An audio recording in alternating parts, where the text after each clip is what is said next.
शिक्षा ही हमारा सबसे परम मित्र है। शिक्षित व्यक्ति हर जगह सम्मान पाता है। ऐसे महान विचार थे महामात्य कौटिल्य के, जिन्हें कि हम चाणक्य के नाम से जानते हैं। ये वही चाणक्य हैं जिन्होंने सामान्य चंद्रगुप्त मौर्य को चक्रवर्ती सम्राट चंद्रगुप्त मौर्य बनाया। चंद्रगुप्त मौर्य वे शासक थे जिन्होंने पूरे भारत को एक राष्ट्र के अधीन लाने का स्वप्न देखा और यह स्वप्न उन्होंने पूरा भी किया। सिकंदर के आक्रमण के समय पूरा भारत धनानंद द्वारा शासित था।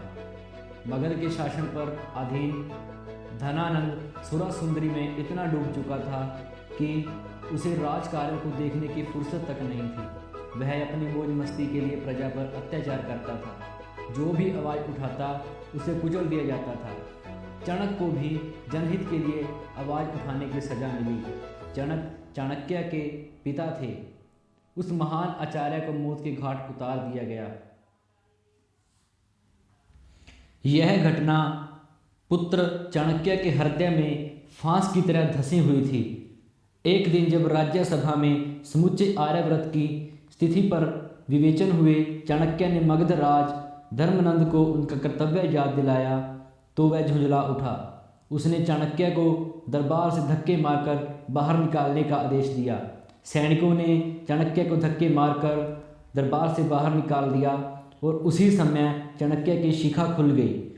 उसी समय चाणक्य ने प्रतिज्ञा कर ली, अब यह शिखा तभी बंधेगी जब नंदवंश का समूल नाश हो जाएगा। यह सपना उसने चंद्रगुप्त मौर्य को राज सिंहासन पर बैठाकर पूरा किया। कौटिल्य को भारतीय राजनीतिक विचारों का जनक माना जाता है। चाणक्य की शिक्षा दीक्षा तक्षशिला विद्यालय में हुई। बाद में वे वहीं अध्यापक भी थे।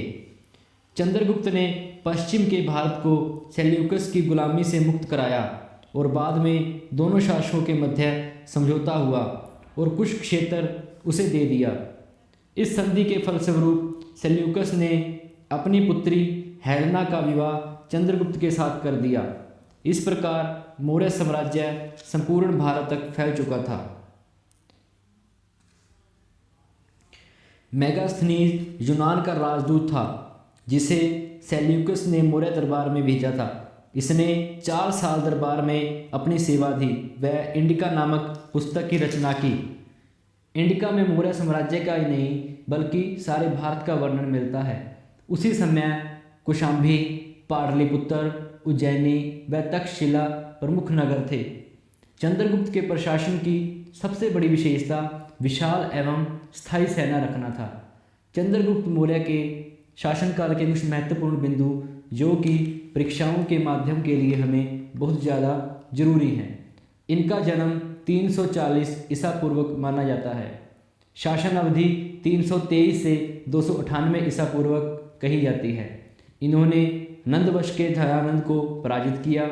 इनके उत्तराधिकारी थे बिंदुसार मौर्य। इनके पिता का नाम था सूर्यगुप्त मौर्य और माता का नाम था मुर्रा। सर्वप्रथम सर विलियम जोन्स ने सेंड्रोकोटस की पहचान चंद्रगुप्त मौर्य से की थी। सेट्रोब्रो के अनुसार चंद्रगुप्त मौर्य का एक उपनाम पालीप्रोथम, जिसे कि पाटलिपुत्र कहा जाता है। मुद्रा राक्षस नाटक की रचना विशाखदत्त ने की थी। जस्टिन, जो कि एक यूनानी लेखक के अनुसार चंद्रगुप्त मौर्य के पास 6000 सैनिकों की विशाल सेना थी, जिसके बलबूते पर चंद्रगुप्त मौर्य ने संपूर्ण भारत पर अपना अधिकार किया और भारत में भारत का शासन लागू किया।